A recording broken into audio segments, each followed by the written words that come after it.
So the thing we need to keep in mind about Hong Kong, which a lot of people don't really seem to be sort of taking into consideration, is that this is a very important part of Chinese identity, and therefore they cannot compromise on that.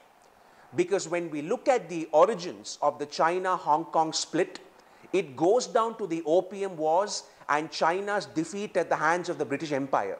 So China is now trying to come out of this identity.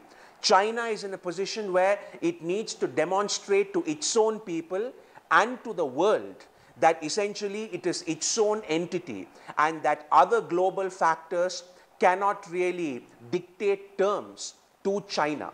So even though they agreed in '97 to the one country, two laws framework, which is that Hong Kong would be allowed to have its own autonomy and freedom to a certain extent for the next 50 years.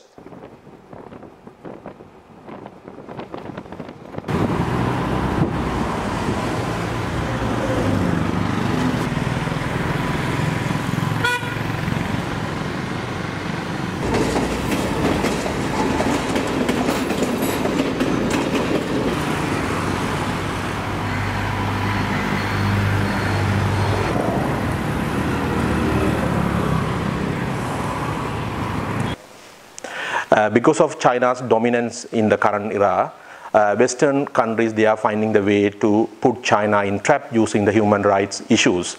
If you take about now, the Western media, they are more and more concerned about what is happening in Hong Kong. But I wanted to clearly state here, Hong Kong is part of China. But China has all the right to manage their own part of their country. And but Western world or Western media using this Hong Kong to bring unnecessary issues on China to interrupt China's advancement when it comes to maritime security as well as the BRI projects.